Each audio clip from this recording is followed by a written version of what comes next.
এই কিউট ডলটি আমি এখন তোমাদেরকে বানিয়ে দেখাবো। এখানে হচ্ছে আমি একটু গোল করে পেপার কেটে এটার উপরে হালকা রং করে নিয়েছি। এরপরে হচ্ছে হোয়াইট কালার কেলে গোল করে জাস্ট এটার সাথে দিয়ে দিচ্ছি। এরপর হচ্ছে ব্রাউন কালার কেলে 2 ভাগ করে নিয়েছি সমান সমান। দেন এটাকে হচ্ছে লম্বাটে শেপ করে একটি পাতা শেপ করে দেবো। কেলে দিয়ে আমরা যেভাবে পাতা বানাই, তো এটার থেকে একটু এটা লম্বা করে নেব। এই তো দুইটা হচ্ছে আমি এইভাবে জাস্ট দিয়ে দিচ্ছি। এরপর হচ্ছে একটি ছুরির সাহায্যে এটাকে সুন্দর করে লম্বা লম্বা করে কেটে নিচ্ছি, জাস্ট দাগ দাগ করে। এই তো সেমভাবে এটাও করে নিব। তো আমার এটাও করা ডান হয়ে গিয়েছে। এরপর হচ্ছে এই দুইটাই আমি হচ্ছে তুলে নিব পেপার থেকে। তো এরপর হচ্ছে আমি জাস্ট এটা এইভাবে জাস্ট নিচের অংশটা কেটে ফেলবো, এটাকেও নিচের অংশ কেটে ফেলবো। এরপর হচ্ছে যে দাগ কেটে রেখেছিলাম এখান থেকে জাস্ট একটি কেচি নিয়ে আমি এইভাবে জাস্ট কেটে ফেলবো এইটা সেমভাবে। জাস্ট এটা কাটা হয়ে গেলে এখন হচ্ছে আমি এখানে হচ্ছে এটাকে জাস্ট এইরকম করে হেয়ারের ডিজাইনটা করে নেব। তুমি হচ্ছে এটা ফলো করলেই পারবা। আর এই কাঠিগুলো হচ্ছে কিন্তু কেলের সাথে অবশ্যই পাওয়া যায়। তো এরপর হচ্ছে এটা ফার্স্টে নিচের দিকে আর এটা হচ্ছে একটু উপরে দিয়ে বাকি অংশটা কেটে নেব।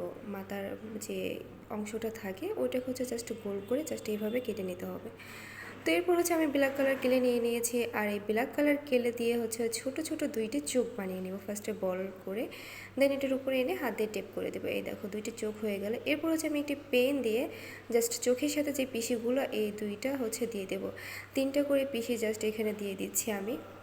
তো এটা ডান। এরপর হচ্ছে আমি হচ্ছে কিউট একটি লিফ এঁকে নিব। তো এরপর হচ্ছে আমি হোয়াইট কালার কেলে নিয়ে নিয়েছি। আর এই কেলেটাকে হচ্ছে জাস্ট এইভাবে তোমরা হচ্ছে সমান করে নিবা। এরপর হচ্ছে একটি কেচি দিয়ে এটার বডি শেপ করে জাস্ট কেটে নিতে হবে। এই তো এটা হয়ে গেছে। এরপর হচ্ছে আমি এটা এখানে অ্যাডজাস্ট করে দেব আর এই নিচের বাড়তি অংশটা জাস্ট কেটে ফেলবো।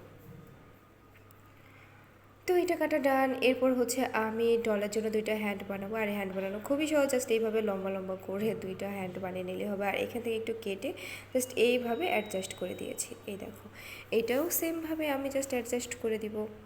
আর এটার হাতে রেখে চাকু দিয়ে জাস্ট এইভাবে একটু কেটে নিবা। তো ডান। এরপর হচ্ছে আমি ব্লাশন দিয়ে এর ফুল বডিটা হচ্ছে কভার করে দেবো। এখানে হচ্ছে কিলেও ইউজ করতে পারো, আমি হচ্ছে এটা একটু ভিন্নভাবে করার চেষ্টা করলাম।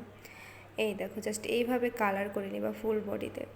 তো আমার কাছে মনে হয়েছে এটা অনেক সুন্দর লাগবে বা ইউনিক কিছু বা হালকা কালার দরকার ছিল। তো এই তো তো এটা ডান। এরপর হচ্ছে আমি একটু গালেও ব্লাশন করে দেবো। ওহ কিউট লাগছে কিন্তু। এরপর হচ্ছে আমি হচ্ছে এর বডিতে ড্রেসের সাথে একটু হালকা ডিজাইন করে নেব। এটার জন্য হচ্ছে ইয়েলো কালার কেলে নিয়ে নিয়েছি। তো এটা এখানে দিয়ে দেওয়ার পরে আমি হচ্ছে এখানে জাস্ট ফুল বানাবো। আর ফুল বানানোর জন্য তুমি এইভাবে ছোট ছোট করে একই সাইজের কয়েকটি বল বানিয়ে নিবা। 5টা বল বানিয়ে নিয়েছি, মানে এখানে 5টা পাপড়ি হবে। এই দেখো জাস্ট ভিডিওটা ফলো করলে এটা পাওয়া যাবে। তো এরপর হচ্ছে এটা হাত দিয়ে প্রত্যেকটাকে টেপ করে পাপড়ি বানিয়ে সবগুলাকে হচ্ছে একটার পর একটা অ্যাডজাস্ট করে দিতে হবে। তো এই দেখো এখানে হচ্ছে 5টার পর সুন্দর লাগছিল, তাই আমি আরও একটি দিয়ে দিয়েছি। আর এখানে মাঝখানে হচ্ছে পিঙ্ক কালার দিয়ে দিচ্ছি। এই দেখো ডান। ওয়াও, এখন কিন্তু আরও সুন্দর লাগছে। তো এটার আরও কাজ বাকি আছে। হেয়ারে হচ্ছে আমি হচ্ছে কিছু ফুল দিয়ে দেব। তো এই দেখো এইখানে হচ্ছে আমি আরও কিছু ফুল বানিয়ে নিয়েছি। এরপর হচ্ছে আমি এখানে একটু গ্লু ইউজ করেছি, কারণ এটা হচ্ছে ড্রাই হয়ে গিয়েছে। তো এরপর হচ্ছে হেয়ারের উপরের অংশ তো মোট আরও 2টি করে দিয়ে দেব, মানে এক এক সাইডে 3টি করে মোট 6টি ফুল হেয়ারে জাস্ট অ্যাডজাস্ট করে দেব।